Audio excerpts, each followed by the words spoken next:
안녕하세요. 종로유학원입니다.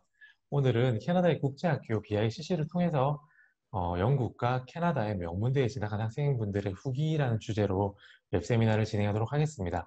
오늘은 저희 캐나다 전문가인 종로유학원의 차승현 매니저님, 그리고 캐나다의 국제사립학교 BICC의 테드 선생님, 그리고 BICC를 통해서 영국 본문대 킹스 컬리지에 진학한 학생분과 캐나다 최고의 대학교 UT의 경영대인 로트맨 커머스에 진학한 학생분을 모셔서 웹 세미나를 진행할 텐데, 아쉽게도 저희 학생분들 중에 영구로 진학한 유준모 학생분께서 아침에 몸이 안 좋으셔서 참여를 못하게 되었어요. 그래서 그 학생분 인터뷰 내용은 저희가 조금 준비해 놓은 게 있어서 그 부분으로 대체하도록 하겠습니다. 양해 부탁드립니다. 그럼 저희 웹 세미나 시작하도록 하겠습니다.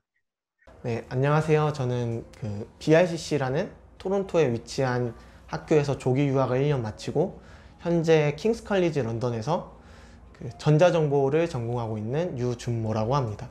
일단 BICC는 저는 처음에는 제가 유학을 준비하면서는 몰랐던 학교인데 종로유학원에서 처음으로 소개를 받고 결정을 내리게 돼서 가게 된 학교예요. 처음에는 되게 걱정이 많아서 어디서 어떻게 유학을 처음 시작해야 될지 잘 몰랐는데 BICC에 계신 한국인 카운슬러 쌤, 테드 쌤의 도움으로 적응도 빨리 할 수 있었고 적응을 빨리 하다 보니까 공부에 좀 더 집중할 수 있었던 그런 환경이었던 것 같습니다.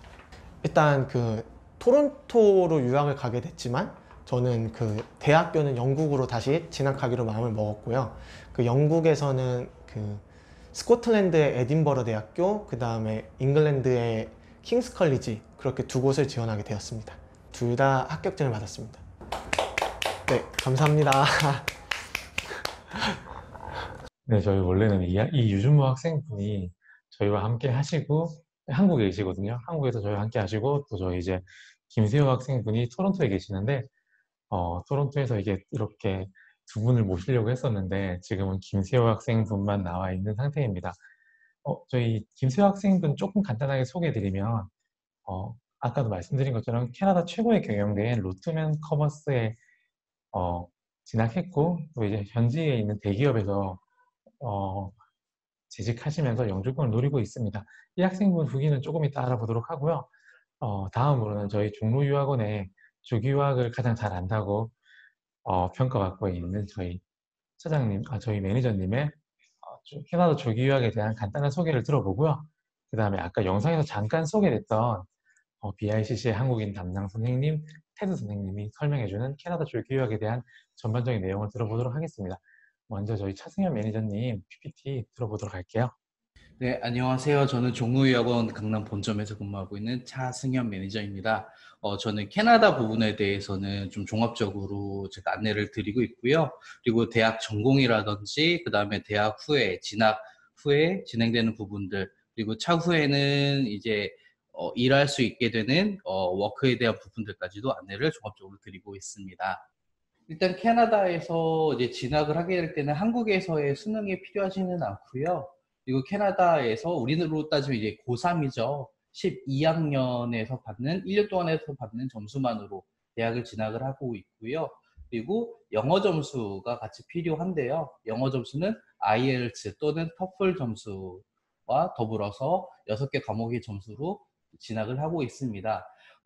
공부를 하면서 동기부여가 되고요. 그다음에 성실성에 따라서 선생님의 추천서를 더불어서 진학을 하고 있다라고 보시면 될 것 같습니다.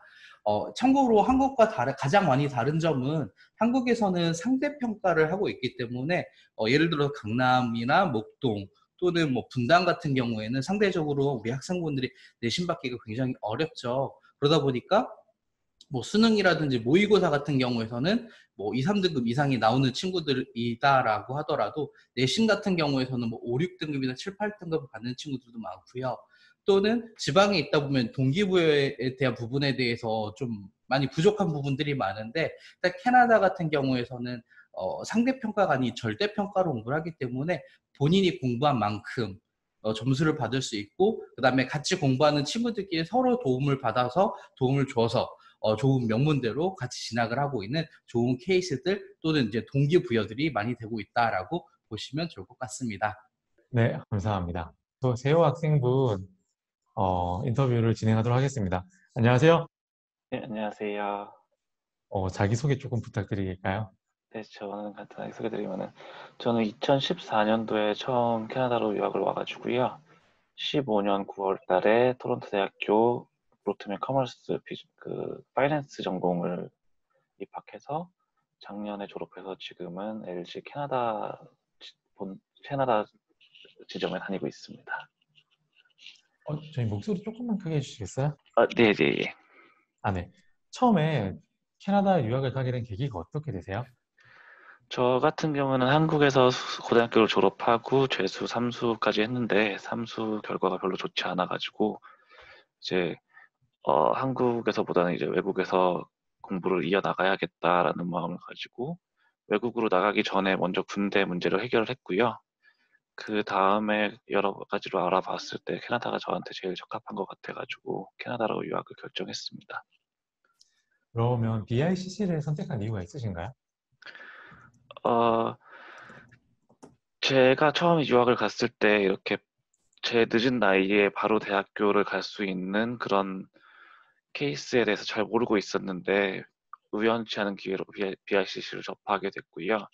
다른 학교들이랑 비교를 했을 때 다른 학교들은 뭔가 약간 이제 점수를 만들어서 주는 그런 약간 어, 편법적인 방법이라고 가정을 했을 때 BICC 같은 경우에는 학교 자체의 밸류를 높이려고 하는 그런 비전이 보여가지고 BICC를 선택했습니다. 어, 캐나다 가시기 전에 한국에서 특별히 뭐 준비한 부분들이 있으신가요? 저는 이제 군대 제대하고 한 달 만에 캐나다로 넘어가게 돼서 사실 준비라고 할 게 없었고요. 네, 거의 모든 게 리셋된 상태에서 캐나다에 처음 도착했습니다. 그러시면 뭐 영어 처음에 학업을 따라갈 때 뭐 영어가 부족했다 이런 부분들이 좀 있었나요?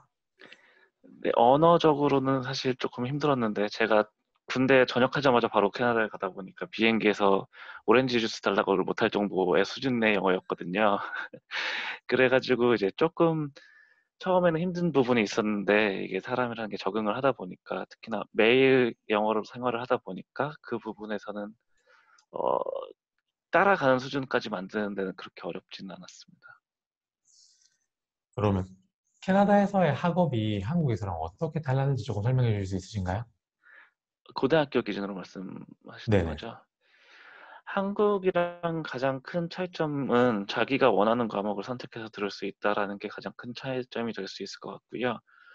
그 다음에는 모든 이제 유학을 준비하시는 분들이 고려하시는 부분이겠지만은 저 같은 경우에는 한국에서 주입식 교육이 잘 안 맞았고 한국에서 흔히 말해서 애가 머리는 좋은데 공부를 안 해요라는 스타일이었으면은 캐나다에서는 자기가 원하는 과목을 선택해서 듣다 보니까 뭔가 좀 더 동기부여가 돼서 학업에 성취하는 데 있어서 그런 네, 의지가 더 생겼던 것 같아요. 그럼 저희 공부 얘기 말고 예, 캐나다에서 이렇게 학생 시절에 예. 뭐 액티비티 같은 것들 이런 것들 어땠는지 조금만 설명해 주실 수 있나요? 고등학교 다니면서 액티비티라고 했던 거는 제가 기억에 남는 거는 한번 학교에서 수학여행 비슷하게 한번 갔었던 기억이 있고요. 그 외에는 사실 저희가 모두 다 같이 좋은 학교를 가겠다는 목표를 갖고 온 학생들 입장이다 보니까 오히려 학생들이 그런 액티비티를 별로 좋아하지 않는 부분들이 있어가지고 학교에서 이제 학업 위주로 이제 많이 진행을 했던 것 같아요. 이제 그럼 학업 얘기로 돌아와서 예, 같이 공부했던 학생들이 많으실 텐데 예. 이 학생들도 1년 만에 이렇게 명문대들로 진학을 했나요? 제가 처음에 왔을 때 BICC에 한국 친구들이 한 10명 정도 있었는데 그 당시에 10명 모두 다 캐나다에서 흔히 말하는 명문대라고 하는 데 다 진학을 했습니다. 음. 그러면 지금 이제 대학교를 로트맨을 가셨잖아요. 예, 예. 다시 하겠습니다. 캐나다 토론토 대학교에 로트맨 커머스를 가셨잖아요. 혹시 네네. 이 전공을 선택한 이유가 있는지, 그리고 처음에 캐나다 왔을 때부터 나는 이 캐나다 1위 대학 UT를 가겠어 이런 목표가 있으셨나요? 예, 저 같은 경우에는 먼저 학과 결정한 거 부분부터 말씀을 드리면은 한국에서 공부할 때는 이과 이공계로 준비를 했었는데 한국 교육 체제에서 물리랑 화학 이런 과목들을 들으면서 이과는 나랑 적성이 안 맞는구나라는 생각이 들어가지고 그러면은 내가 가장 좋아하는 게 뭘까라는 거를 생각했을 때 이제 주식시장, 뭐 파이낸스 이런 쪽에 관심이 제일 많이 있어가지고 그 부분에 대해서는 목표가 되게 뚜렷한 상태로 왔었고요. 그리고 처음 유학을 결정할 때만 해도 캐나다에서 공부 학원만 마치고 바로 한국으로 돌아가겠다라는 마음이 있어가지고 한국에서 알아주는 그런 제일 괜찮은 대학교를 진학하겠다는 목표는 가지고 있었습니다.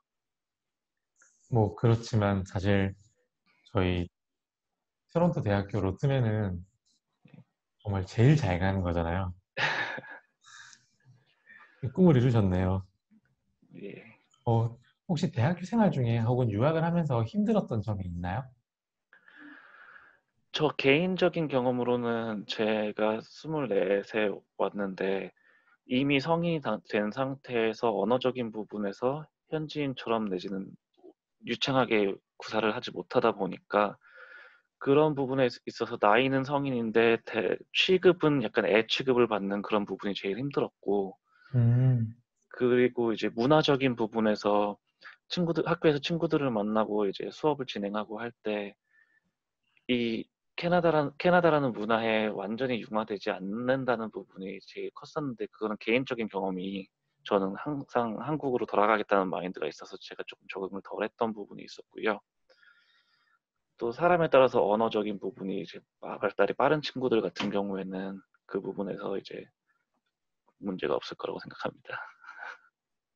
이게 약간 조금 더 어린 나이에 오면 조금 더 유리할 수 있다 이렇게 말씀하시고 싶으신 거죠? 그쵸, 그쵸. 예, 맞아요. 이게 나이가 어릴수록 언어 습득력은 차이가 날 수밖에 없으니까요. 네네. 지금 뭐 취업은 예. 이렇게 어떻게 하셨어요? 사실 요 캐나다 취업 시장이라는 게 추천을 통해서 많이 이루어지고 누구 아는 사람이 소개해가지고 인터뷰 볼 수 있는 기회가 많은데 저 같은 경우는 그런 백그라운드가 하나도 없었기 때문에 맨땅에 헤딩을 한 상태고요. 그러다 보니까 이제 제 장점을 살려서 한국 기업 쪽으로 방향을 돌려가지고 여기서 커리어를 쌓고 그 다음에 이제 캐나다 회사 쪽으로 옮기겠다는 목표를 가지고 취직을 하게 됐습니다. 혹시 앞으로 목표 같은 것이 있나요? 아마 제가 어, 지금 김세호 학생분 같은 경우에는 캐나다 현지에서 취업을 하고 또 영주권까지 노리고 있는 걸로 알고 있어요. 예, 그래서 저희 이제 많은 학생분들이 아마 캐나다 조기 유학을 마치고 명문대를 진학하고 회사에 취업해서 이렇게 영주권을 노리는 지금 딱 김세호 학생분께서 걸으시는 그 길을 걷고 싶어 하실 텐데 네. 혹시 뭐 조언이나 충고 같은 게 있을까요? 제일 먼저 말씀드리고 싶은 부분은 전공이라는 부분에 대해서 너무 명확하게 정해놓고 목표가 있으면 좋은 건 사실인데 항상 문을 열어놓으면 좋겠다는 생각이 든 게 여기 와서 여기 교육 시스템을 따라가다 보면은 자기가 생각지 못했던 적성을 찾을 수 있다라는 점을 저희 먼저 말씀드리고 싶고요. 그래서 저 같은 경우에는 사실 파이낸스 선택을 했지만 이공계나 컴퓨터 사이언스 이쪽을 선택했으면 어땠을까라는 아쉬움이 항상 남고요. 그리고 아까 목표 말씀하셨는데 저는 지금 LG 법인에서 법인 기획팀에 있는데 전공이 파이낸스 이쪽이다 보니까 다시 본업으로 돌아가서 그 투자은행이나 인베스트먼트 뱅크 이쪽으로 이제 목표를 잡고 있습니다. 네, 감사합니다. 또 저희 특별히 하시고 싶은 말씀이 있으신가요? 혹은 후배들에게 뭐 네. 이렇게 공부해라 아니면 뭐 BICC에서 난 이렇게 공부했다 이런 내용들 특히 공부에 대해서요. 사실 공부의 정도가 없는 거는 이제 너무 많은 분들이 말씀을 하셔가지고 개개인의 특성에 따라서 이제 맞는 공부법을 찾아가는 게 중요한데 캐나다에서 하는 공부랑 한국에서 하는 공부랑 가장 큰 차이점이 한국에서는 제가 고등학교 졸업하고 제주 삼수할 때까지 뭐 학원을 다닌다든지 뭐 재수학원 종합반에 들어간다든지 해서 항상 누군가가 주는 교육을 받아먹기만 했었던 입장이었으면은 캐나다에서 공부할 때는 아무도 그런 가이드를 주지 않기 때문에 나한테 맞는 나의 공부법을 자기 스스로 찾아야 한다는 부분에 대해서 조금 어려움이 있을 수 있어요. 근데 한번 그 공부법을 만들어 놓으면은 그 다음부터는 가성비라고 하죠. 그 공부에 투자하는 시간 대비의 결과물이 훨씬 좋아질 수 있는 시스템이라서 그 부분을 염두에 두고서 유학을 결정하셨으면 좋겠습니다.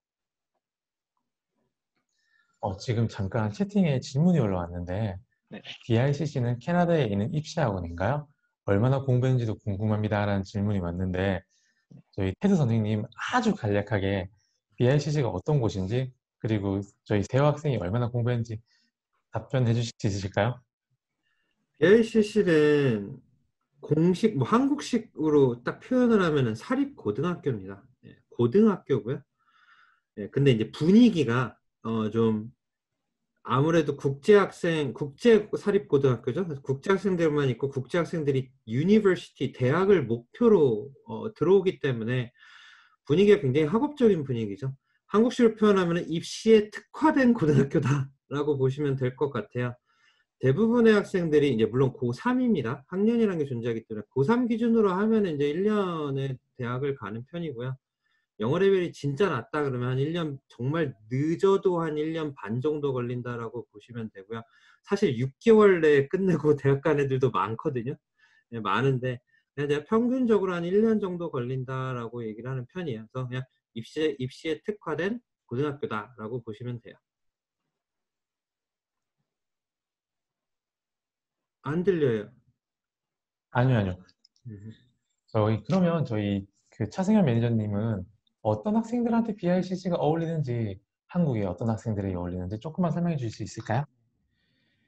일단은 중3 이후부터, 그러니까 하이스쿨 같은 경우에서는 9학년, 우리로 따지면 이제 중3이죠. 중3부터 고3 과정까지의 일반 과정이고요. 그다음에 아까 이제 선생님께서 말씀하셨다시피 국제 고등학교이지 학원은 아니고요. 다만 우리 세호 학생분처럼 한국에서 재수, 삼수를 하시다가 가는 분들도 많고, 또는 이제 군필인 상태에서 가시는 분들도 많은데요. 고3 과정으로 다시 한번 공부를 한다라고 보시면 될 것 같아요. 물론 이제 최근에는 101 지원과 105 지원으로 나뉘어서 이제 입시 지원이 진행되고 있지만, 일단은 다시 한번 고3 과정으로 가서 12학년이라고 하는 고3 과정을 1년을 공부를 하는데, 내가 원하는 전공에 따라서 과목을 설정하고 그 설정한 과목으로 입시 지원이 되고 있다라고 보시면 간략하게 볼 수 있을 것 같아요.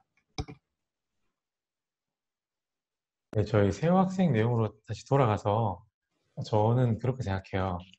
한국의 교육이 제너럴리스트, 그러니까 모든 과목을 잘하는, 평균적으로 잘하는 학생들을 목표로 한다면, 캐나다는, 그리고 해외 대학들은 스페셜리스트, 정말 특정 영역을 잘하는 학생들을 조금 더 선호하는 것 같아요. 그래서 이제 세호 학생분처럼 한국에서 머리는 좋은데 공부를 하지 않는 그런 평가를 받는 학생들이 특히 캐나다에 와서는 이제 내가 하고 싶은 공부만 하고 내가 잘하는 적성 찾아서 성공적인 길을 걷는 것 같습니다. 저희 인터뷰 여기까지 진행하고요. 저희 테드 선생님 이제 그 BICC에 대해서, 그리고 캐나다 조기 유학에 대해서, 그리고 어떻게 해서 김세호 학생분처럼 성공적인 케이스가 나올 수 있는지, 또 어떤 케이스들이 있는지 소개해 주실 거거든요. 네, 네. 시작하겠습니다. 설명하겠습니다. 자, 이 부분 이제 차 매니저님께서 설명했고요. 저희 학교 대해서 아까 학교에서 물어보셔가지고 간단히 설명드리는데, 저희 사립 고등학교고요. 근데 나이 제한이 없어요. 그래서 사실상 가장 많은 나이대는 고2랑 고3이 제일 많습니다. 한국 나이로 치면은 고2, 고3이 많은데, 가끔 이렇게 세호처럼 한국에서 뭐 대학교를 다녔거나 아니면 이제 성인인 학생들이 조금 더 큰 목표를 가지고 들어오는 경우들도 있어요. 보통 이런 학생들은 제가 건드릴 필요가 없는 학생들이라 그러죠. 왜냐면 동기부여가 너무 충만하기 때문에 잔소리를 안 해도 알아서들 잘하는 학생이고, 조금 자랑스럽게 얘기하면은 사실상 저희 학교에서 공부한 한국 학생들, 뭐 성인이든 아니면 일반 고등학생들 중에서 자기가 원하는 대학 못 간 학생들은 저는 한 명도 못 본 것 같아요. 포기 안 하고 졸업한 학생들 중에서.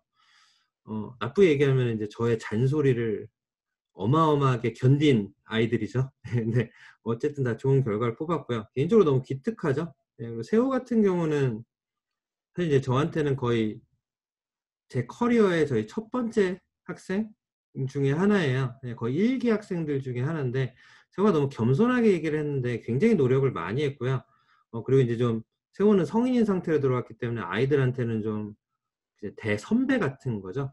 여학생들한테는 큰 오빠고 남학생들한테는 큰 형이 돼갖고 사실 제 입장에서 되게 고마워요. 왜냐면 타의 모범을 보여준 학생이에요. 애들 밥도 잘 사주고 공부하는 것도 도와주고 그리고 바른 길로 갈도록 좀 이끌어주고 그래서 세월을 보고 그 길을 따라간 아이들이 뒤에 계속 나오고 있어요. 그래서 저한테 너무너무 고맙죠. 그리고 뭐 얘 뭐 활동 안 했다 그러는데 사실 이 세호가 아이들한테 밑에 애기들한테 했던 행동들이 다 활동입니다. 저한테 너무너무 기특한 그런 거고요.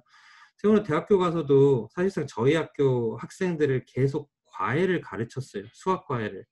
그리고 좀 계속 미안하지만 제가 데리고 있던 학생 중에서 가장 힘든 아이들, 가장 도움이 많이 필요한 아이들을 제가 세호한테 다 보냈거든요. 그 아이들을 세호가 다 살려냈습니다.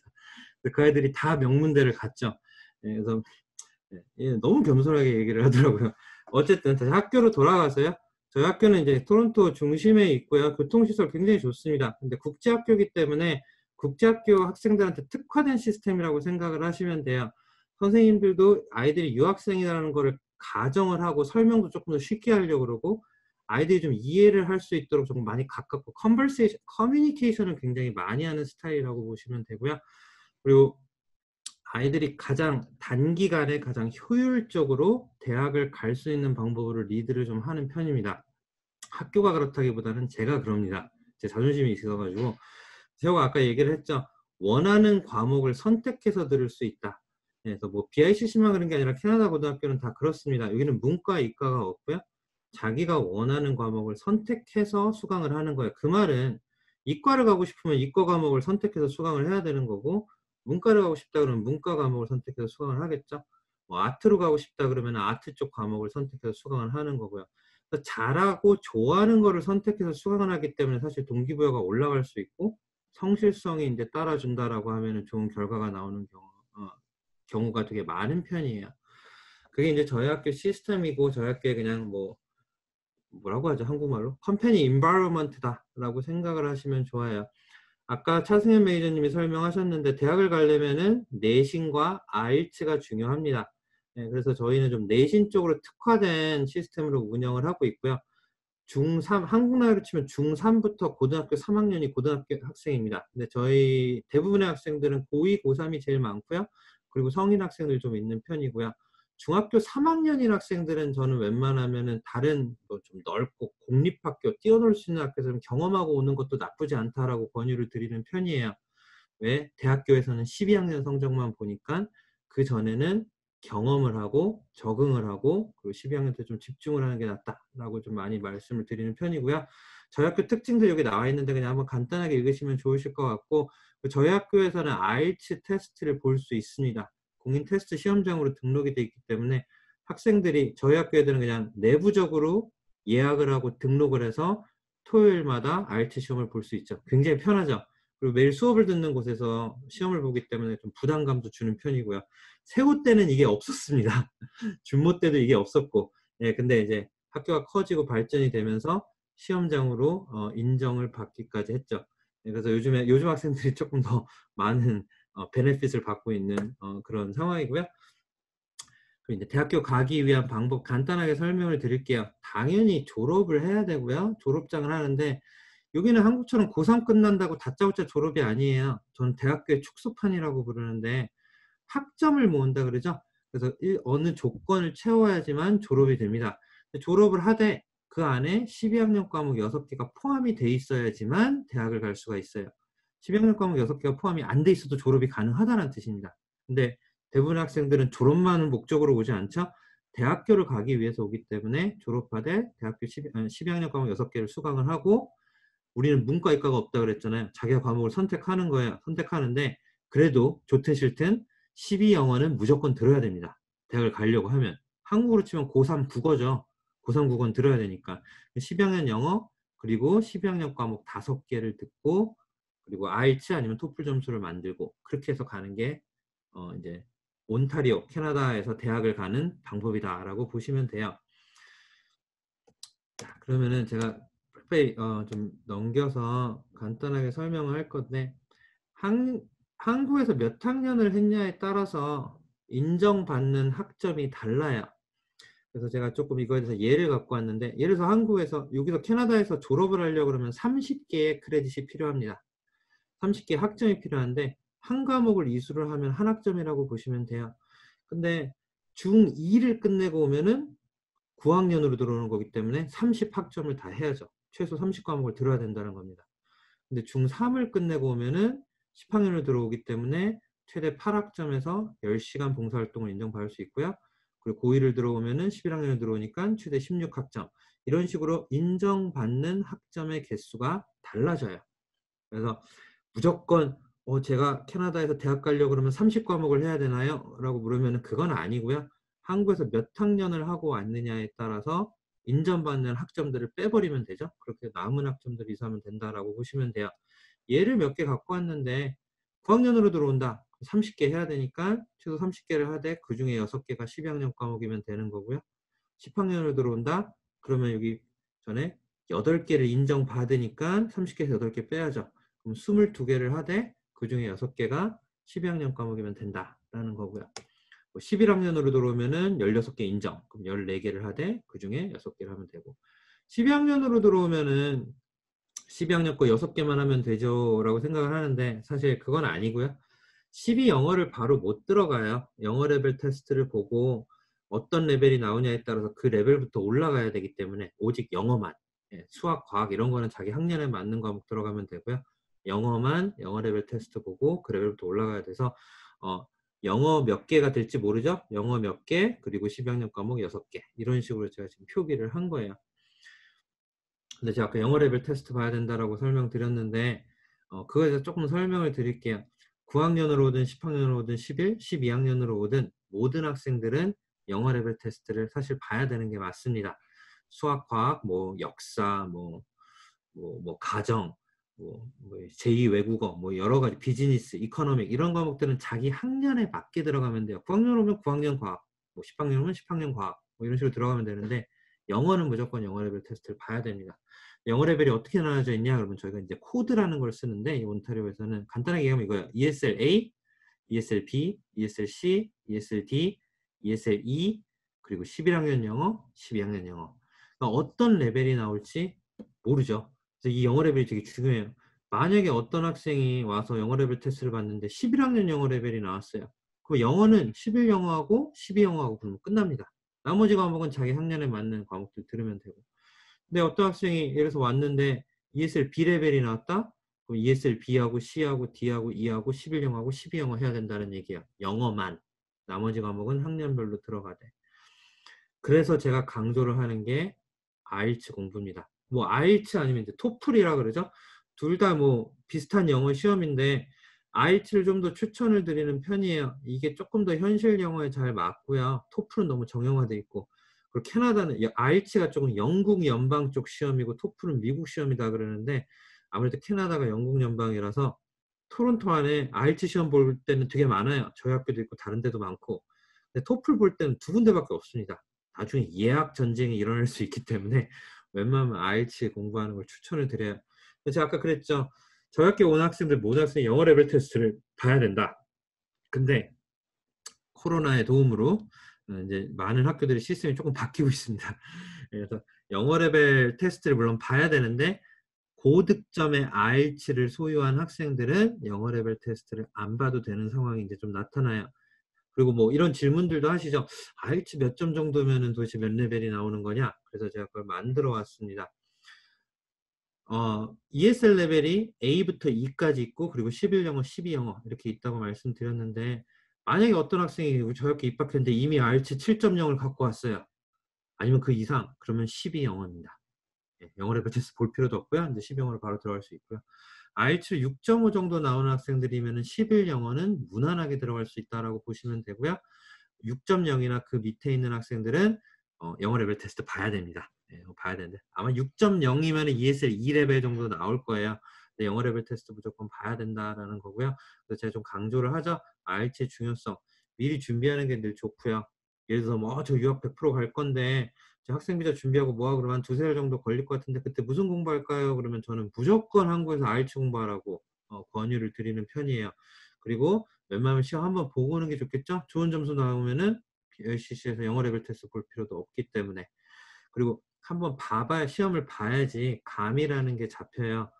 경험이 굉장히 중요한 사회이기 때문에 특히 캐나다는 그래서 좀 미리 경험을 하고 오는 게 좋다라고 좀 권유를 드리는 거고요. IELTS가 어디 쓰이냐? 저희 영어 레벨 판단 기준에 쓰이고 대학교 들어갈 때도 제출해야 되고요. 그리고 영주권 어플리케이션에도 제출을 해야 되고요. 그리고 사실 학교 수업에도 굉장히 잘 맞아떨어집니다. 특히 영어 수업. 그래서 IELTS 공부를 좀 강조하는 편이에요. 그래서 제일 중요한 거 계속 제가 강조를 할게요. 12학년 6개의 내신 그리고 IELTS 스코어. 이게 제일 중요합니다. 그래서 이렇게 영어 레벨에 따라서 학생들이 몇 과목을 해야 되고 이런 것들이 많이 바뀔 수 있다라는 거를 참고를 좀 해주셨으면 해요. 그리고 제가 12학년 6개에 대해서 조금 분석을 좀 해드리려고 그래요. 굉장히 많이 얘기하는 건데 12학년 6개가 대학을 가려면 필요하다. 7개, 8개, 9개, 10개 할 필요 없어요. 제가 어렸을 때 12학년 과목 10개 했는데 인생에 도움이 별로 안 됩니다. 시간 낭비고 돈 낭비고 최대한 효율적으로 하다 그러면 12학년 6개만 하면 되고요. 그 6개가 12영어와 12학년 과목 5개로 나눈다라고 설명을 드렸어요. 근데 저희는 문과이과가 없다 그랬죠. 그러면 아까 세호가 얘기했듯이 하고 싶은 과목을 들으면 된다라고 했어요. 그 말은 전공을 정해야 되겠죠. 내가 무슨 공부를 하고 싶은지.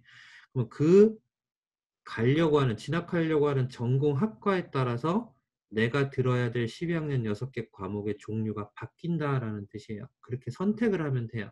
그거에 대한 예를 갖고 왔습니다. 자, 이제 예를 들어서 세호 같은 경우는 토론토 대학교의 로트맨 커머스 비즈니스 학과를 갔죠. 그럼 세호는 이렇게 들은 거예요. 12학년 과목 6개를 듣는데 그 중에 하나는 영어였고 2개는 수학이었고 나머지 3개는 아무거나였어요. 당시에는 학교가 적고 콜스의 양도 별로 없어서 세호는 막 과학 과목 듣고 그랬습니다.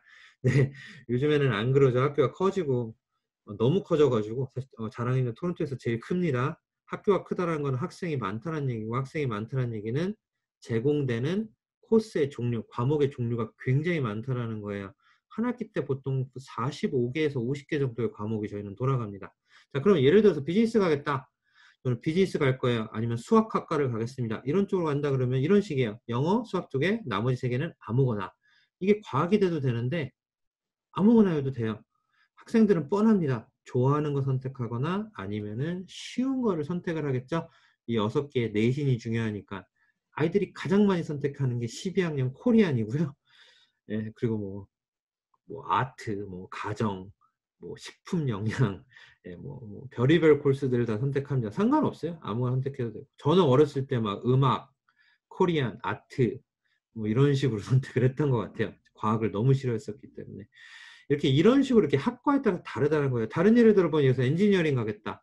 뭐 기계공학이든 화학공학이든 무슨 공학이든 엔지니어링이라는 단어가 들어간 학과로 가겠다. 그러면 똑같이 12학년 6개 해야 되는데 영어하고 수학 2개 하고 화학 하나 하고 물리하고 나머지 1개는 아무거나 해도 됩니다. 코리안이든 아트든 뮤직이든 뭐든. 뭐 의료 쪽으로 가겠다. 그러면 공대랑 되게 비슷하죠. 비슷한데 물리 대신 생물을 하면 된다라는 거예요. 근데 만약에 뭐 이런 식이죠. 뭐 누가 공대 요 길을 따서 여기다 생물을 넣었다? 그러면은 모든 학과를 다 지원할 수 있겠죠. 이런 식으로 학과에 따라 좀 달라진다라는 얘기예요. 이게 일부 적지는 않았는데 이걸로 갈까요? 예를 들어서 저는 정치학을 공부하고 싶어요. 아니면 뭐 영문학을 공부하고 싶어요. 외교학을 공부하고 싶어요. 한국식으로 얘기하면 완전히 문과죠. 이런 학과로 가고 싶다? 그럼 이겁니다. 영어, 그리고 나머지 5개는 아무거나 들으면 돼요. 사실 아까 설명하셨던 차승현 매니저님 중 학생 중에 한 명이 김민정이라는 학생이 있는데 제가 너무너무 사랑했던 학생인데 영국의 UCL이라는 학교에 진학을 했어요. 지금 다니고 있습니다. 심지어 영문학과를 다니고 있어요. 한국 아이가. 영어를 굉장히 잘하는 아이였는데 영어 쪽, 읽고 쓰고 말하는 쪽으로는 탁월한 재능을 갖고 있는 학생이었는데 수학이랑 과학을 너무 못했어요. 그냥 그쪽으로는 재능이 없는 학생이었습니다. 한국식으로 얘기하면 초등학교 6학년 수준? 근데 영어로 읽고 쓰고 말하고 하는 것들은 제가 봤을 땐 거의 프로급이에요. 작가급이라고 해야 되나? 이 학생이 한국에서는 막 적응을 못하고 그러다가 결과적으로 그냥 검정고시 보고 저희 학교로 들어왔는데 저희 학교에서는 날아다녔습니다. 왜? 수학 안 해도 되고 과학 안 해도 되고. 왜? 자기는 문과 갈 거니까. 그래서 영어 듣고 다 읽고 쓰고 말하고 이런 과목들만 들으니까 평균 94점을 받고 세계 최고 대학이라고 하는 UCL 대학을 진학해서 지금 잘 다니고 있어요. 이게 아까 저희 세호도 얘기를 하고 많은 분들이 얘기했던 겁니다. 자기가 하고 싶은 학과를 정하고 그거에 맞춰서 자기가 좋아하는 과목을 선택하면 돼요. 그러면 조금 더 좋은 결과가 조금이 아니죠. 어마어마한 좋은 결과가 저는 나올 거라고 좀 자신하고 있는 편이에요.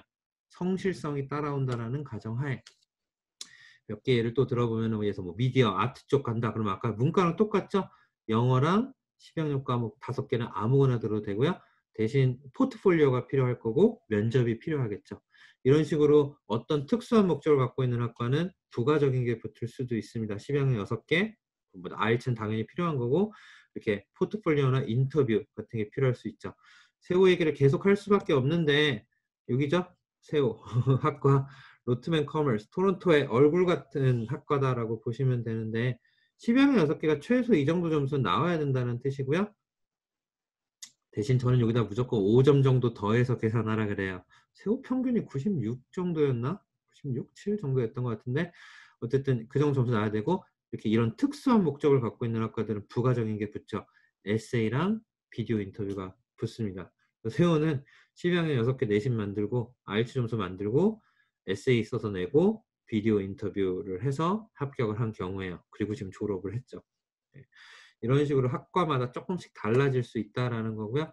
지금 몇 개 예를 이렇게 갖고 왔어요. 토론토 대학교 컴사, 컴퓨터 사이언스 정도는 이 정도 점수 필요하고 라이프 사이언스는 이 정도 점수 필요하고 근데 제가 보통 얘기하죠. 5점 정도는 더해서 계산을 해라. 안전빵으로. 그리고 이제 뭐 캐나다의 MIT라고 하는 워터루 공대 같은 경우는 최소 평균 90점 이상 필요한데 이렇게 AIF라고 하는 조금 이제 에세이 같은 게 또 있고요. 비디오 인터뷰 같은 게 있죠. 각 대학교의 얼굴 같은 학과들은 이렇게 부가적인 게 붙을 수 있다라고 생각을 하셨으면 합니다. 그리고 이게 뭐 욕대학교도 이런 식인데 욕대학교는 이제 저의 대학교인데 욕대학교 이제 슐릭이라는 학과가 있어요. 토론토 대학교의 로트맨이랑 똑같은 학과다라고 보시면 됩니다. 로트맨 다니는 아이들은 슐릭 댕기는 아이들을 싫어하고요. 슐릭 댕기는 아이들은 로트맨 댕기는 아이들을 싫어합니다. 한국으로 치면 연고대라고 생각하시면 되는데 예, 리퀘어먼트는 똑같습니다. 평균 좋아야 되고 에세이 필요하고 비디오 인터뷰 필요하고 이런 식으로 이제 학과마다 필요한 기준점이 좀 다르고요. 들어야 되는 과목이 좀 다르다 정도를 좀 알고 계셨으면 해요. 라이얼슨 대학교는 한국에서는 잘 유명하지 않은데 캐나다에서는 굉장히 유명한 학교고요. 토론토 대학교 옆에서 경쟁에서 살아남아야 되는 학교이기 때문에 토론토 대학교가 좀 학문적인 쪽으로 유명하다 그러면은 라이얼슨은 조금 실용적인 거, 손이 많이 가는 학과들 쪽으로 조금 유명한 편이에요. 대표적인 게 이제 간호학이라든가 아니면 미디어 쪽 이런 것들이 있겠죠. 이 미디어가 굉장히 라이얼슨에서 유명한데 그 경우에는 이렇게 내신 나와야 되고 에세이 필요하고 인터뷰 필요하고 선생님 추천서도 필요합니다. 이런 식으로 학과마다 조금 다르다 라고 한 것들을 좀 많이 고려를 좀 하셨으면 하고요. 그리고 IELTS 말씀드릴게요. IELTS 굉장히 중요하다라고 말씀드리는데 보통 한 6.5 정도면 대학 간다라는 정도의 상식을 알고 계시면 돼요. 근데 학교마다 조금씩 다릅니다. 그래서 토론토 대학교 같은 경우는 6.5가 필요한데 IELTS가 4개 밴드로 되어 있는데 각 밴드에서 최소 6.0 이상이 나와야 된다라는 거고요. 그리고 워터루 같은 경우는 6.5가 필요한데 사실상 유튜브가 조금 더 어렵습니다. 라이팅과 스피킹에서도 6.5를 요구를 하는 편이에요. 그리고 뭐 욕대 같은 경우는 6.5를 필요한데 밴드 필요 없어요. 그냥 만들면 되는데 근데 슐릭 같은 경우는 7.5가 필요하다라고 하고요.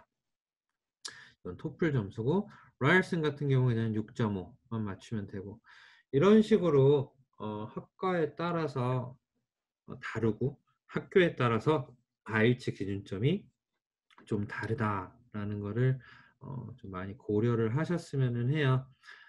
그리고 이제 이건 이제 좀 많이 질문 주시는 거 제가 몇 개 추려왔는데 간단하게 몇 개만 설명할게요. 제가 제일 많이 받는 질문이 1번입니다. 그래서 한국에서 학업 성적이 별로 안 좋았다. 아니면 2번, 영어를 잘 하지 못한다. 괜찮겠느냐라는 질문을 되게 많이 받는데 괜찮아요. 그리고 그런 거 이겨내고 이루려고 유학 가려고 하는 거잖아요. 그래서 아까 초기부터 설명을 막 했었는데 중요한 거는 성실성이랑 동기부여지 한국에서 공부를 뭐 잘했고 영어를 잘했고 이게 그렇게 중요하지 않습니다. 대신 그만한 노력이 이제 있어야 되겠죠. 네. 한국은 등급이라는 제도가 있고 상대평가이기 때문에 그리고 시험을 잘 보면은 결과를 뽑아낼 수 있는 시스템에서 캐나다랑 좀 많이 달라요. 캐나다는 절대평가고요. 그리고 내신이라는 게 중간고사랑 기말고사만 보고 나오는 점수가 아닙니다. 모든 것들이 다 들어가요. 뭐 출석, 태도, 선생님과의 커뮤니케이션, 팀워크, 쪽지 시험, 뭐 그리고 뭐 프로젝트, 프레젠테이션, 그리고 나중에 기말고사 이런 것들이 자잘하게 들어가요. 얼핏 들어보면 되게 복잡해 보이는데 사실 학교만 열심히 다니고 낼 거, 제출해야 될 것만 제대로 제출한다라 그러면 절대 낙제할 일이 없습니다. 제가 학생들한테 제일 많이 강조하는 게 어차피 선생이 학생한테 공부해라 몇 점 이상 받아라 그러면 애들이 안 들어요. 잔소리이기 때문에. 제가 학생들한테 얘기하는 건 그거예요. 어떠한 상황이든 학교 결석하지 말고 지각하지 말고 모든 걸 제출해라 해요. 잘 A 플러스짜리를 제출하라는 게 아니라 빼먹지 마라 라는 얘기를 제일 많이 하는 편이에요. 막말로 너희들이 새벽까지 게임을 하고 놀았다라 해도 학교에 제대로 출석하고 낼 거 제대로 낸다 그러면 난 너희들을 칭찬해 주겠다 라고 얘기를 해요. 자기 관리를 할 줄 안다라는 거니까. 그렇게 하면 점수가 좀 따라오는 편입니다. 저희 학교 제가 저희 학교에서 8년이라면서 한 350명 정도의 한국 학생들이 저를 거쳤던 것 같아요. 350명? 400명 정도가 거친 것 같은데 전체 평균이 매년 재보면 평균이 90점이 넘어요. 한국 학생들은. 그 한국 학생들이 다 전부 다 한국에서 어마어마하게 뭐 1등급 과학고, 외고 그랬던 학생들이 아니다라는 거죠. 물론 그런 학생들도 있었지만은 이 학생들이 저희 학교에서 했던 것 중에 하나는 성실성을 유지했습니다. 놀 땐 놀아도 절대 학교 빼먹지 않고 절대 과제들 빼먹지 않고 그런 거였죠. 그래서 계속 세호 얘기하는데 세호가 그걸 굉장히 잘해가지고 동생들이 좀 많이 따라온 편이에요. 저 친구 술 잘 먹습니다. 뭐 성인인데 그래서 놀 때는 좀 놀고 공부할 때는 하는 식으로 가면은 저는 결과가 따라올 거라고 생각을 하고요. 그리고 영어는 쓰면 늡니다. 한국에 있으면 저는 진짜 잘 안 는다라고 생각하고요. 캐나다 오면은 아무래도 뭐를 하든 영어기 때문에 뭐 가서 껌 하나만 사도 영어잖아요. 커피 한 잔만 사도 영어고. 그래서 빨리 와서 영어를 써야죠. 계속 쓰다 보면은 늘어요.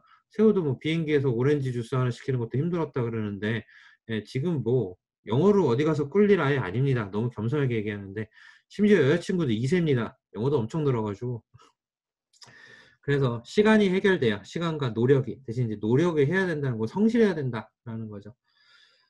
그래서 이런 것들을 좀 고려를 하고 오시면은 많은 도움이 될 것 같아요. 그래서 좀 미리미리 준비하시고 IELTS 공부도 하고 대학교를 간다라고 생각하면은 뭐 내가 1년 아니면 반년 만에 끝낸다 이렇게 생각하지 마시고요.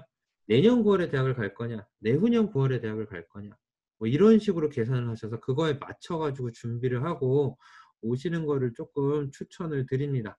그래서 잠깐 이제 마지막 정리하면은 대학 간다, 졸업해야 되는 거고 10학년 6과목 해야 되는 거고 그 6과목은 어느 학과로 가냐에 따라서 바뀐다라는 거고요. 그리고 IELTS랑 TOEFL 필요하고요.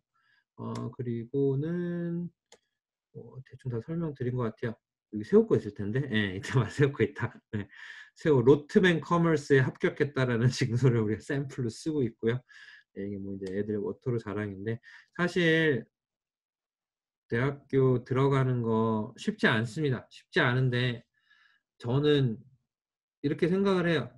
성실하면은 갈 수 있다라고 얘기를 합니다. 적어도 캐나다에선 그리고 아니면 영국 대학 아니면 북미 대학 유럽 대학 캐나다에서 공부를 하고 성실하게 공부를 한다 그러면은 전 세계에서 정말 부럽지 않은 남부럽지 않은 그런 명문 대학교들 다 갈 수 있다라고 자신하고요. 가서 다 졸업하고 세호처럼 남부럽지 않은 직장 생활하면서 영주권도 노리고 앞으로의 커리어를 쌓을 수 있는 길이 충분하다라고 많이 말씀을 자신 있게 좀 드리는 편이에요. 저희 학교 통계고요. 예, 아무래도 많이 가죠. 예, 그 유명한 토론토 대학을 학생들이 60%가 갑니다. 예, 그래서 노력하면은 다 할 수 있다 정도를 좀 아셨으면은 해요. 나중에 끝나고 종로유학원에다가 이제 문의를 하시면은 저희 학교 이렇게 새우처럼 이렇게 졸업한 학생들이 써준 후기 집이 있어요. 하나의 책자입니다. 예, 그거 드릴 수 있으니까요. 한번 읽어보셨으면 좋겠어요. 실질적으로 아이들이 어떻게 공부를 하고 졸업을 해서 어떤 결과를 뽑아내고 어떤 자신감을 얻었는지를 아이들이 잘 설명을 해주니까 나중에 꼭 요청하셨으면 합니다. 여기까지 할게요. 네, 끝났죠? 감사합니다. 자세한 내용 설명해 주셔서 감사해요. 저희 지금 질문이 몇 가지 들어왔는데, 어, 이건 짚고 넘어갈게요. 세호 학생분에게 질문이에요. 한국에서는 이공계를 준비하였다고 했는데, 나중에 비즈니스로 바꾼 이유가 뭔지, 그리고 막연해도 전공을 현지에서 정할 수 있다고 했는데, 막상 이공계를 안 한 것에 대한 아쉬움도 있다고 하셔서, 전공에 대한 부분도 조금만 얘기해 주시겠어요? 예. 성공 관련해서 말씀드리면은 저는 원래 제 적성은 비즈니스 쪽이 맞았고 제가 꿈꾸던 것도 뭐 사업을 하고 싶다든지 뭐 비즈니스 이쪽 관련해가지고 꿈꾸고 있었어서 비즈니스를 계획하고 있었는데 그때 당시에 트렌드가 이공계 전공을 한 MBA 출신의 경영인 뭐 이런 트렌드가 있었어가지고 한국에서 이공계 쪽으로 진학을 했었던 거고요.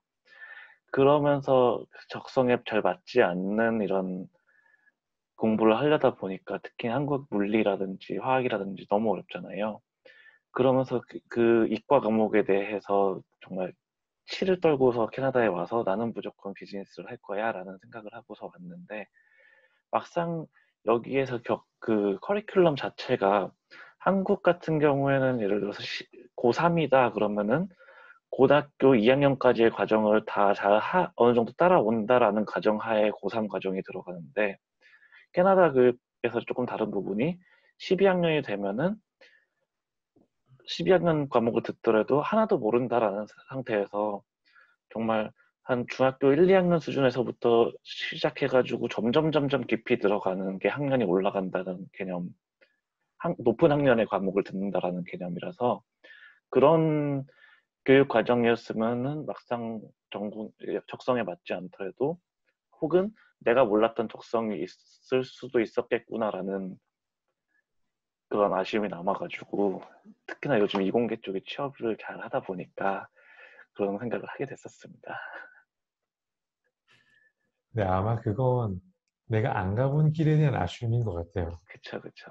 막상 또 이공계 공부를 하셨으면 내가 이걸 왜 했지 싶었을 것 같아요. 아마 지금 가신 길이 되게 좋은 길을 가신 것 같아요. 네.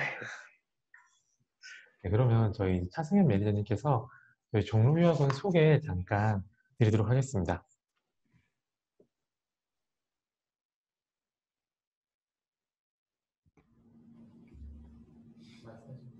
네, 종로유학원 소개해드리겠습니다, PT. 네.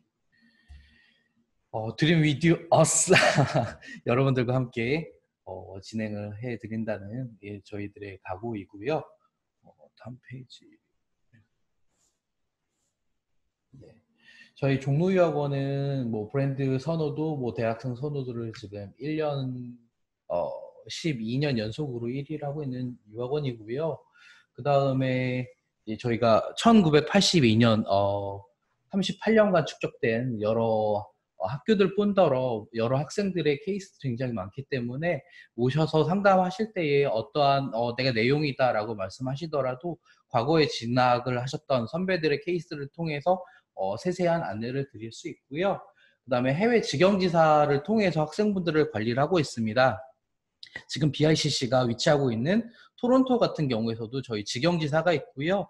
팀장님 이하 직원들이 근무를 하고 있기 때문에 학교에서 여러 가지 뭐 어려운 부분들이라든지 도움이 필요한 부분에 대해서 선생님을 통해서도 질문할 수 있겠지만은 생활적인 부분에 더 나아간다라고 하자면 유학원에 방문하셔가지고 저희 직원분들을 통해서 도움을 여러 가지를 받을 수 있다라고 보시면 될 것 같아요. 그리고 저희 종로유학원 같은 경우에는 국가별 전문 컨설턴트들이 있고요. 저 같은 경우에는 이제 캐나다 부분에 대해서 주로 이제 전문적으로 안내를 드리고 있습니다. 그리고 이제 한국에서는 저희가 전국 주요 도시 14개 도시에서 저희 지사가 운영이 되고 있고요. 가까운 지역에 위치한 저희 종로유학원을 방문하시면 보다 구체적이고 자세한 저희 전문가들의 상담을 받으실 수 있겠습니다. 일단은 서울에는 강남, 종로, 신촌, 홍대, 목동, 분당에 위치하고 있고요. 그 다음에 인천, 대전, 전주, 광주, 대구, 울산, 그리고 부산에는 2군데에서 운영이 되고 있습니다. 아까 말씀드렸던 것처럼 캐나다에서는 밴쿠버, 토론토에 직영지사가 있고 빅토리아는 저희 협력지사로, 헬프지사로 저희가 도움을 드리고 있습니다. 더 나아가서는 미국 같은 경우에서는 뉴욕, 보스턴, 샌프란, 샌디에고에서도 도움을 드리고 있고요. 그리고 저희가 이제 현재 지사에서 학업 지원에 대한 서비스를 하고 있는데요. 학업이 좀 더 필요한 분들 같은 경우에는 1대1 과외 수업 같은 경우에서도 저희가 유료 서비스 진행하고 있지만, 매주 목요일마다 1대5로 무료 이제 컨버세이션 클럽을 저희가 운영하고 있어요. 그래서 학교에 가기 전에 일단 먼저 입국을 하고 나서 학교에 가기 전에 우리 지사를 통해서 약간 내가 말을 어떻게 하면 좋을지에 대한 부분들을 좀 코치를 받을 수 있는 부분도 있다라고 보시면 되겠고요. 생활지원 같은 경우에서는 저희가 한 달에 4번 이상을 오리엔테이션을 진행을 하고 있고요. 공항에서부터 픽업을 받아서 홈스테이 또는 저희 협력사 운영하고 있는 레지던스에 도착하는 부분들, 그다음에 이후에 오리엔테이션을 받으면서 핸드폰 개통하는 거, 그다음에 은행 계좌 오픈하는 거 등등을 저희가 도와드리고 있고요.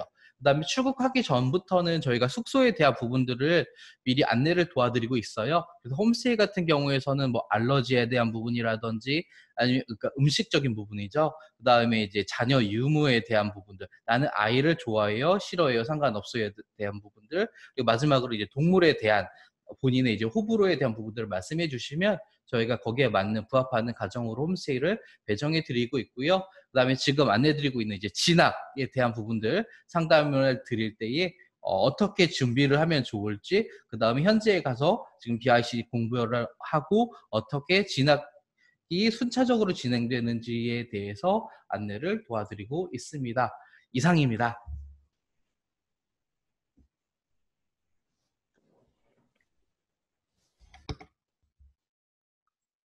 네, 감사합니다. 그러면 이제 Q&A 시간을 간략하게 진행해 보도록 하겠습니다. 저희 세호 학생분 아무래도 너무 좋은 케이스다 보니까 자꾸 세호 학생분 질문이 올라와요. 어, LG 캐나다 입사 시 취업 박람회를 활용한 건지 아니면 추천에 의한 건지, 현지 한국계 법인으로 취업하는 게 수월한지, 그리고 이건 조금 민감한 얘기인 것 같긴 한데 신청 중인 영주권은 뭐 문제가 없을 거라고 생각하시는지, 이런 부분들 조금 질문이 많나요? 네네, 하나씩 한번 답변을 드려볼게요. 저 같은 경우에는 아까 테드쌤도 말씀하셨던 것처럼 거의 일기 학생이다 보니까 더군다나 캐나다에 아무런 연고가 없이 온 상태라서 취업 박람회라기보다는 상시 채용에 지원을 해가지고 어, 합격을 하게 된 거고 입사를 하게 된 거고요. 이렇게 교회나 이런 사회 활동을 안 하다 보니까 추천서를 써줄 사람이 없어서 그런 부분은 없었고요. 나중에 레퍼런스 레터, 그러니까 그 직장 내에서 누군가가 추천을 한 게 아니라 이제 직장 외부 저랑 개인적으로 친분이 있는 사람한테 그런 추천서를 받는 거에 대해서는 태세 선생님이 작성을 해주셨었고요. 그 다음에 현지 법인으로 취업하는 거, 현지 법인으로 취업하는 거는 사실 이제 케이스 바이 케이스긴 한데 그 회사의 상황도 많이 작용을 하고 한국처럼 공채로 몇 명을 어느 기간에 딱 뽑아 이런 게 아니다 보니까 취업에 대한 정보, 그러니까 구직 활동에 대한 정보를 계속 습득하고 있어야지 이제 취직을 할 수 있는 것 같은데 이제 한국계 현지 법인으로 취업하는 거는 아무래도 캐네디언들보다는 더 수월한 편인데 그럼에도 불구하고 이제 스테이터스 문제가 있을 수 있어가지고 영주권이 있으면 더 수월할 거고요. 영주권이 없어도 3년 동안 캐나다에서 대학교 혹은 컬리지를 졸업하면 3년 나오는 워킹 퍼밋으로 바로 지원을 하면은 이제 그 기간 안에 영주권을 딸 수 있으니까 이제 그 부분에서는 취업하는 데는 걱정이 없을 것 같고요. 저는 지금 영주권 신청 들어간 상태고 아마 한 6개월에서 1년 정도는 기다려야 될 것 같아요. 지금 점수 커트라인이 많이 높아져가지고 지금 제가 가지고 있는 점수로는 영어 시험을 조금 다시 봐야 되는 부분이 있어가지고 한 6개월에서 1년 정도 생각하고 있습니다. 네, 감사합니다. 다음 질문은 저희 테드 선생님한테 드리고 싶은데요. 한국에서 검정고시를 친 학생들도 입학이 가능한가요? 네, 물론 가능하고요. 검정고시라는 거는 이제 고등학교 졸업이랑 동등한 조건이죠. 네, 그러니까 맞습니다. 고등학교 졸업을 한 학생과 동등한 조건으로 해서 저희 학교에 입학을 할 수 있죠. 근데 뭐 저희는 13학년이 있지는 않으니까 고3으로 입학을 하는 거겠죠. 12학년으로 들어와서 이수를 해서 가는 거고요. 사실 좀 검정고시를 보고 오는 학생들이 굉장히 많은 편입니다. 네, 굉장히 많은 편이고 뭐 여러 가지 이유가 있겠지만은 오히려 이런 경우들도 있어요. 예를 들어 한국에서 뭐 중3까지 공부를 하고 검정고시를 보고 오는 학생들도 있습니다. 오히려 밑에 있는 학년을 뛰어넘어서 한 방에 12학년으로 들어가서 뭔가 좀 더 시간과 학비를 아끼겠다라고 하는데 물론 학업적으로 조금 더 어려움이 있을 수는 있겠죠. 네, 근데 뭐 충분히 들어올 수 있고요. 자꾸 세워보니까 생각나는데 검정고시 보고 로트맨 간 학생도 있고 워터로 엔지니어링 간 학생도 있고 그래서 전혀 상관이 없습니다. 단지 그거는 저희 학교에 입학을 해서 몇 개의 학점을 받느냐라는 조건일 뿐이지 뭐 전혀 불이익을 당하는 건 전혀 없다라고 보시면 돼요. 네, 감사합니다. 그럼 현재 학생들은 뭐 이렇게 나이가 어린 학생들은 홈스테이에서 생활하고 좀 성인 학생들은 뭐 룸렌트 이렇게 생활하는 건가요? 네, 보통 그렇고요. 어, 좀 어린 학생들은 당연히 저는 홈스테이를 좀 추천을 하는 편이고요. 근데 어린 학생들도 이제 고2, 고3 정도 되면은 혼자 살고 싶어 해요. 홈스테이도 나가고 싶어 하고. 근데 뭐 괜찮은데 저는 늘 경험을 좀 해보라라고 권유를 드려요. 그래서 처음에 올 때는 나중에 자기가 다른 좀 자기한테 맞는 선택을 한다라고 해도 처음에는 홈스테이를 가서 어느 정도 적응을 하고 그리고 길을 잡는 게 좋을 것 같아요. 근데 성인 학생들은 보통 자기가 알아서 구해서 보통 이제 한국으로 치면 하숙이죠. 뭐 룸렌트 이런 식으로 하는 경우들이 좀 많은 편이에요. 아, 네, 알겠습니다. 저희 지금 준비된 질문들은 이제 다 끝났고요. 지금 세호킴님께서 네, 네, 이제 아, 전체로 갔네요. 감사합니다. 네. 저희 이렇게 1시간 동안 저희 BICC와 캐나다 그 명문대에 진학한 선배들의 후기를 들어봤는데요. 어, 정말 개인의 노력이 땅에 떨어지지 않도록 하는 게 아무래도 BICC의 노력인 것 같습니다. 학생들이 정말 열심히 하려는 그 열정들을, 그 노력을 땅에 떨어뜨리지 않고 그 결과를 만들어내는 게 되게 대단한 것 같아요. 어, 저희 종로 유학, 이번 웹세미나에서는 아무래도 좀 전반적인 내용들밖에 전달드릴 수가 없었어요. 그 자세한 내용들, 내 자녀에게 맞는 커리큘럼들, 방향들이 궁금하시면 저희 종로유학원으로 연락 주시기 바랍니다. 아까 저희 종로유학원 소개할 때 저희 그 되게 많은 저희 자랑들 중에서 전 한 가지를 꼽으라면 저희 매니저님들을 뽑고 싶어요. 정말 경험이 많고 학생들의 케이스에 맞춰서 인생 상담을 통해서 학생들에게 바른 길 그리고 더 나은 길을 안내해드리고 있습니다. 저희 종로유학원은 또 이렇게 대한민국 1등 유학원이라는 자부심을 가지고 있는데 이 자부심은 사실 학생분들의 성공 덕분이에요. 학생분들이 저희를 통해서 외국에 나가서 성공을 하시고 또 찾아주시고 하면서 저희가 1등이 될 수 있는 것 같습니다. 저희 웹세미나는 여기까지 진행할 거고요.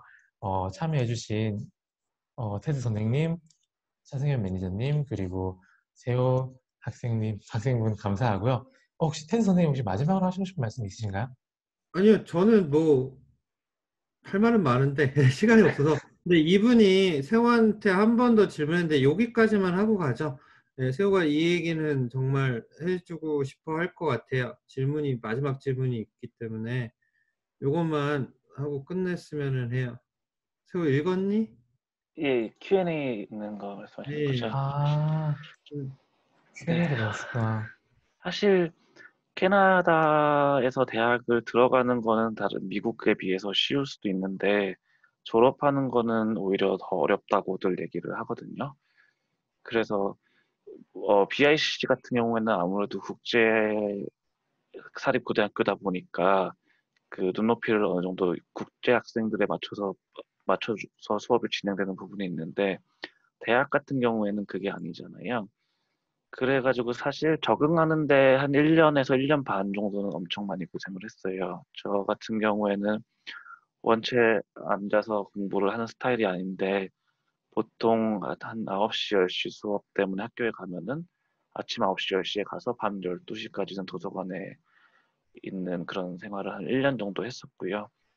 그 다음에 2학년 때부터는 점점 공부하는 시간이 줄어가지고 나중에 졸업할 때는 하루에 한 4시간, 5시간 정도 공부하는 수준으로 이렇게 공부를 했었는데 그거는 개개인의 차이가 있겠지만 어느 정도 그 정도의 노력은 필요한 것 같아요. 좋은 성적으로 이렇게 계속 진학을 하려면, 그러니까 다음 학년으로 넘어가려면. 네, 내가부터 이상입니다. 학생이 제일 많이 하는 얘기예요. 1학년을 버티면 2학년 버티고 2학년 버티면 4학년 버틴다 그러는데 인간들이 적응의 동물이라서 예, 첫 BRCC도 첫 학기가 제일 어렵고요. 예, 그러면 이제 적응이 되니까 요령이 생기고 쉬워지는 거고 대학교도 보면 아이들이 1학년을 제일 고생하는 것 같아요. 레벨 차이가 확 나기 때문에. 근데 거기서 살아남는 학생들은 일단 발을 담가놨기 때문인지 다 졸업합니다. 예, 졸업하는데 어마어마하게 노력하죠. 보통 대학교 때는 도서관에서 산다라고 생각하시면 돼요. 시험 끝나면 한 일주일 노나 그리고는 다시 도서관 돌아가죠. 그래서 여기서는 뭐 거의 그냥 노멀이죠, 노멀. 예, 이 정도로 하죠. 여기까지 하고 궁금한 거 있으면 문의 주시면은 저희가 개별적으로 상담 드리는 쪽으로 리드 하실 수 있을 것 같아요. 너무 고생하셨습니다, 다들. 네, 고생 많으셨습니다. 저희 웹세미나 여기까지 진행하도록 하겠습니다. 네. 고생하셨습니다.